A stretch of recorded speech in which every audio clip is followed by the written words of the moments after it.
آیا ایک قطرہ امام حسین پہ جو بہاتا ہے خلوص دل سے خدا اس کے سارے گناہوں کو بخش دیتا ہے۔ بہت بڑے عالم کہتے ہیں کہ میرے ذہن میں سوال پیدا ہوا، میں پیدل کربلا جا رہا تھا، ذہن میں سوال پیدا ہوا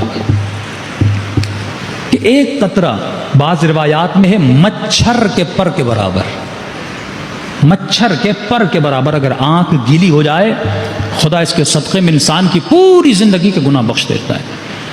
یہ عالم کہتا ہے میں سوچ رہا تھا یہ روایت لاجیکل نہیں لگ رہی ہے، ایک آنسو اور نتیجہ اتنا کہ خدا سارے گناہ بخش دے۔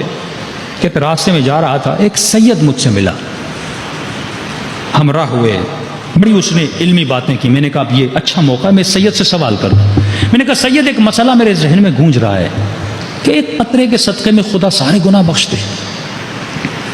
سید نے کہا کہ ایک بادشاہ تھا، ایک اپنے سپاہیوں کے ساتھ جنگل میں شکار کرنے گیا، بہت دور نکل گیا، راستہ بھٹک گیا، سپاہی بادشاہ کو ڈھونڈ نہ سکے، وہ صحرا میں بھٹکتا رہا، پیاس بھوک کا عالم تھا۔ اچانک اس کو صحرا میں خیمہ نظر آیا، وہ ایک بوڑھی کا خیمہ تھا۔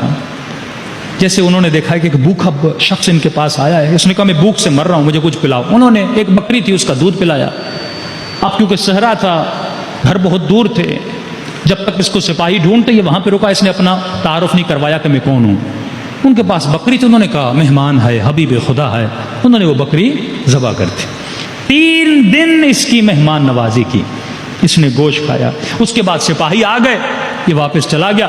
جاتے جاتے اس نے اپنا ایڈریس دیا کہ جب بھی شہر میں آؤ، کوئی بھی کام ہو میں کام کرنے کے لیے تیار ہوں۔ واپس چلا گیا۔ کہ 1-2 سال کے بعد جنہوں نے اس کو بکری کا گوشت کھلایا تھا وہ شہر میں آئے، اور جب اس ایڈریس پہ پہنچے ان کو پتا چلا یہ تو بادشاہ ہے، یہ تو اس شہر کا بادشاہ ہے۔ بادشاہ کے پاس قبلہ آپ کو یاد ہے 2 سال پہلے ہم نے آپ کی خدمت کی تھی، آج ہم غریب ہو گئے ہیں، اگر آپ کے پاس کچھ ہو تو ہمیں دے دیجیے۔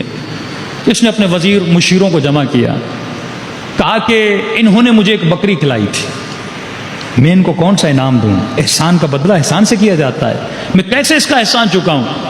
انہوں نے قبلہ اس نے 1 بکری دی تھی، آپ 10 بکریاں دیجیے، دوسرے کا بکریوں کا پورا ریوڑ دیجیے، تیسرے نے کہا آپ اس کو ایک باغ بھی دیجیے، چوتھے نے کہا نہیں اگر اتنا ہی اس نے احسان کیا ہے تو آپ اس کو کوئی مشیر بنا دیجیے، کوئی حکومتی سرکاری عہدہ دے دیجیے۔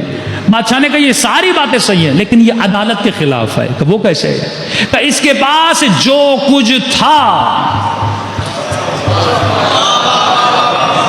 اس کی زندگی کی کمائی بکری تھی، تھا اس کے پاس، اس کا سرمایہ، اس کی دولت 1 بکری تھی، اس کے پاس جو کچھ تھا اس نے مجھ پہ نچھاور کر دیا۔ تو عدالت کا تقاضا یہ ہے کہ جو کچھ میرے پاس ہے میں بھی اسے دوں۔ الغرض اس سید نے کہا کہ اے ایک آنسو کی بات سن کر سوچنے والے، حسین کے پاس جو کچھ تھا اللہ کی راہ میں دے دیا۔ اپنے جسم سے شروع کیا حسین نے، عباس کے بازو دیے، سکینہ کا بچپنا دیا، عاصم کے ٹکڑے ٹکڑے ہو گئے، علی اصغر قربان کیا، زینب کی چادر قربان کی۔ میں آپ کو سمجھانے کے لیے یہ مثال دے رہا ہوں، سمجھانے کے لیے 6 مہینے کا علی اصغر دیا۔ لوگ یہ سن کے آگے گزر جاتے ہیں، لیکن اگر اس جملے کو فیل کریں نا کہ امام حسین نے کیا کیا قربان کیا۔ اگر میں کسی مومن کو کہوں نا اپنے 6 مہینے کا بچہ لاؤ، میں اس کے سر کے 4-5 بال کھینچ کے نکالتا ہوں، کوئی مومن راضی ہوگا کہ اتنی سی بھی تکلیف میں اس کے بچے کو دوں؟ اب سوچئے رباب کے دل پہ کیا گزری ہوگی۔ بچیاں سب کو پیاری ہوتی ہیں، 4-4 سال بچیاں، اتنی محبت کرتے تھے امام حسین۔ جب جب سکینہ کی آنکھیں کھلتی تھی بابا کے سینے کو ڈھونڈتی تھی۔ روایات میں ہے حسین گھر سے باہر جاتے تھے، انتظار کرتی تھی میرا بابا آ جائے، میں بابا کے ساتھ مل کے سفرے پہ کھانا کھاؤں گا۔ حسین نے وہ سکینہ بھی قربان کر دی، جاتے جاتے خاک اٹھائی اور سکینہ کے سر پہ ڈال دی اور کہا میری بیٹی اب تیرے نصیبوں میں یتیمی ہے، اب تیرے نصیبوں میں شام کا زندان ہے۔